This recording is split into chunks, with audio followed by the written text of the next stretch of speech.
Let's get right to it. Joining me from Watertown, Massachusetts, Dr. Jill Stein. She joins the race advocating for what she calls a Green New Deal. She's a physician by training, and she led the Green Party's national ticket in 2012.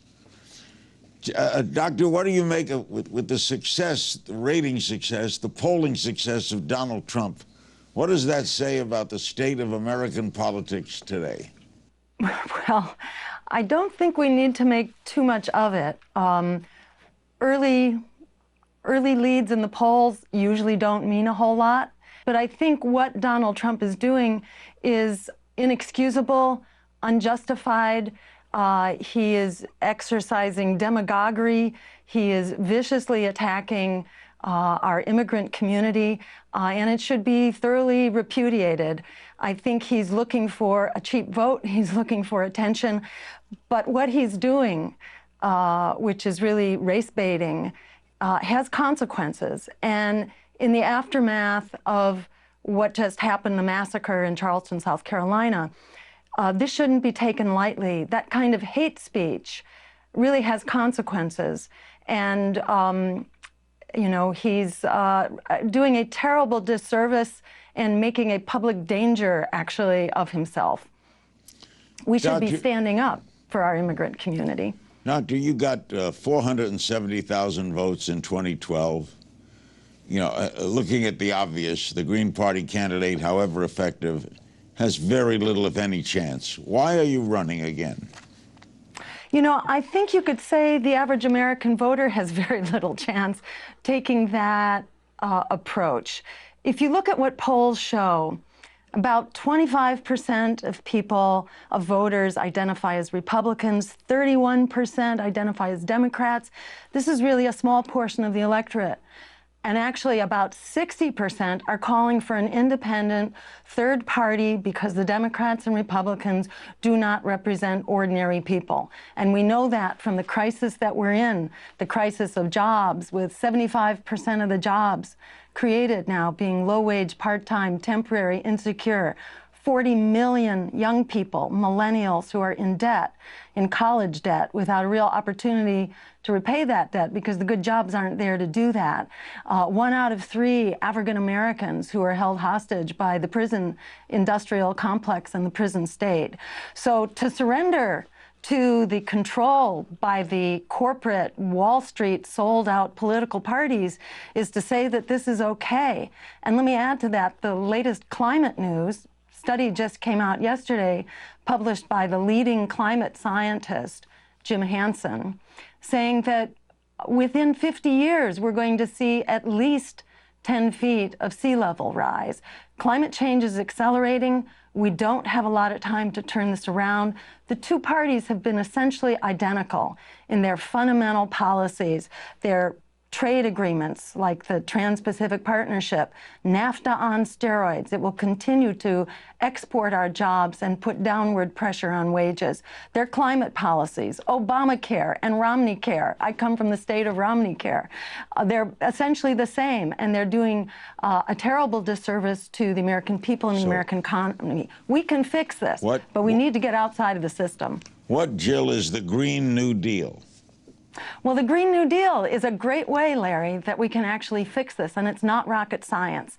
It is an emergency program to put America back to work. It will create 20 million jobs, living wage jobs, that transition us to a green economy and 100% clean renewable energy. So it will revive the economy at the same time that it turns the tide on climate change, which is becoming a catastrophic problem.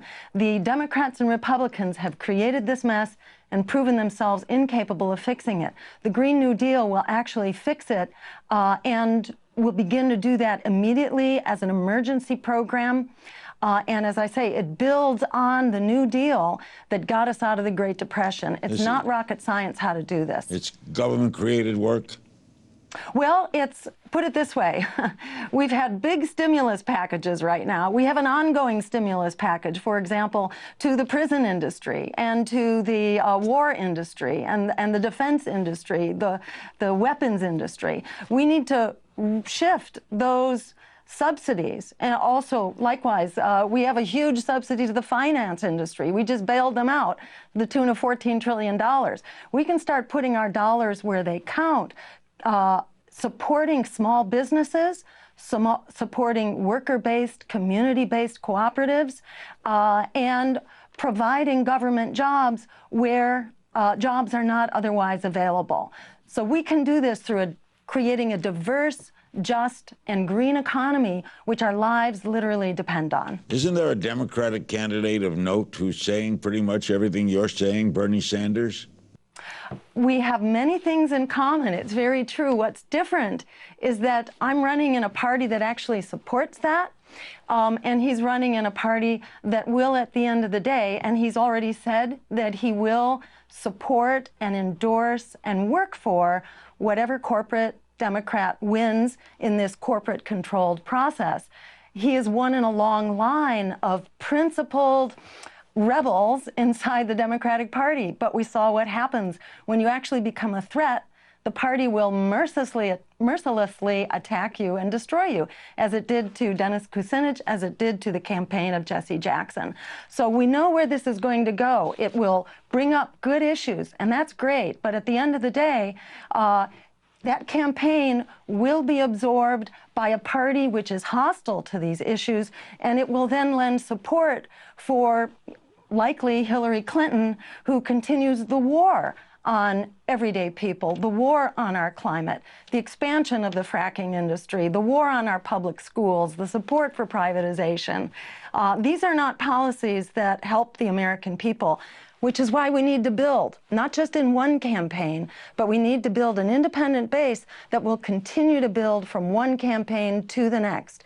In this race, we are far stronger than we were before. And one way or the other, whether we win the office or we simply win the day by building the political resistance to a very corrupt system, this is what the American people are clamoring for. We did a historic debate 4 years ago in Chicago. You were included in that debate with the minority party candidates, as they were called.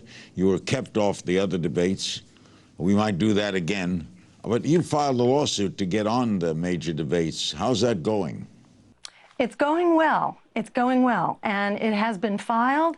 It is a well-funded and supported lawsuit. We have enormous public support.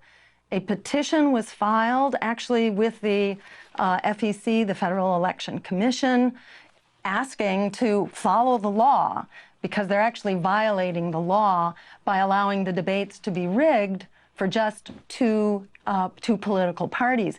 This is a violation of the law.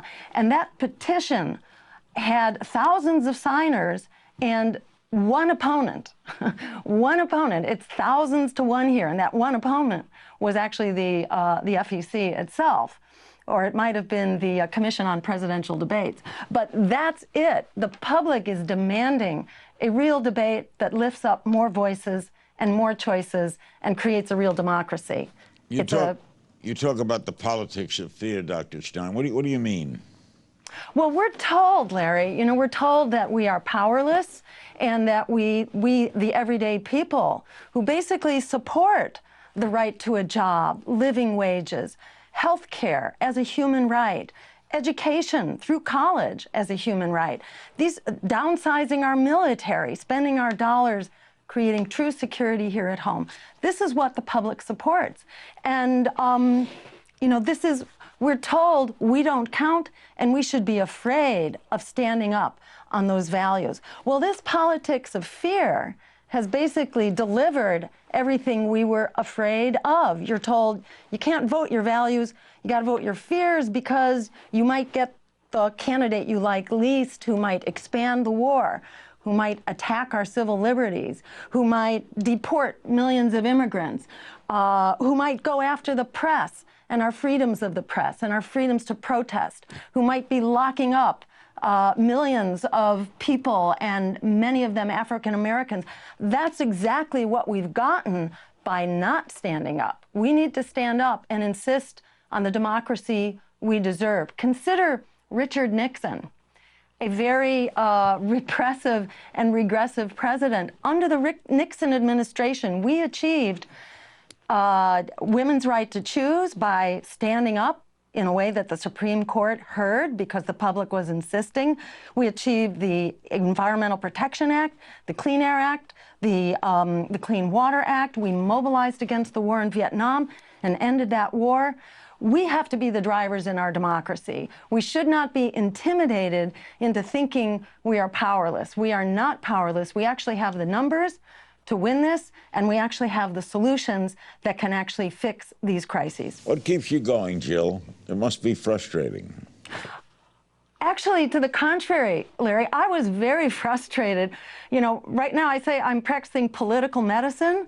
I used to practice clinical medicine, and I sort of worked my way up the food chain to political medicine because it was clear that the things that are literally killing us are really enabled by this sold-out corrupt political system, that ultimately we've got to fix the mother of all illnesses, which is our political system.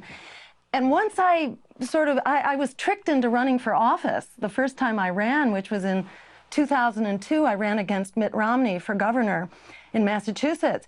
And we fought our way into a televised debate. And inside that debate TV studio, the ideas I put forward, like here, went over like lead balloons. But when we walked out of the debate, I was mobbed by the press, who told me that I had won the debate on the instant online viewer poll. And at that point, I realized, Larry, we've already won in the court of public opinion.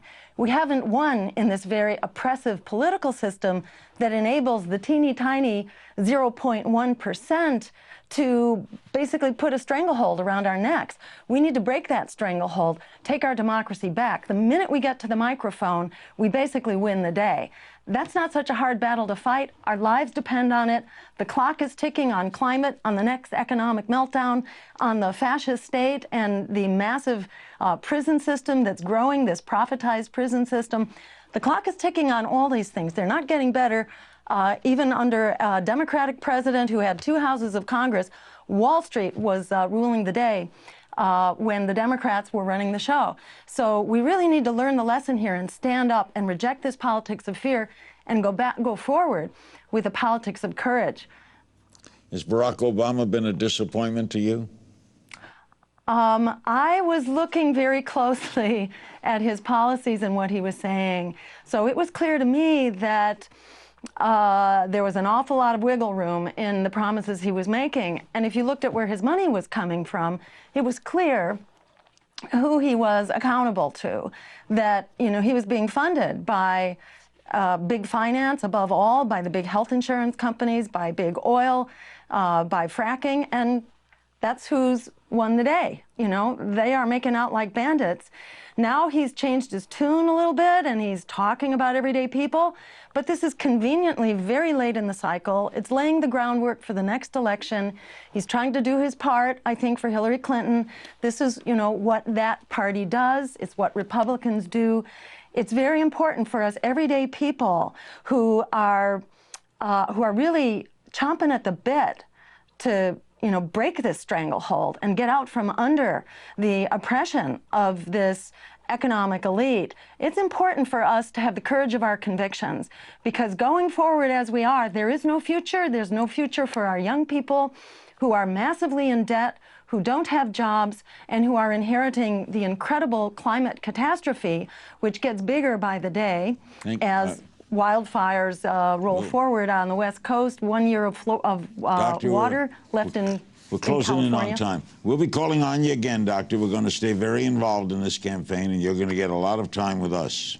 I love that. Thank you so much. It's been great talking with you, Larry. Politicking continues after the break with Lincoln Chafee. He is challenging Hillary Clinton, Bernie Sanders, and others for the Democratic presidential nomination. We'll be right there.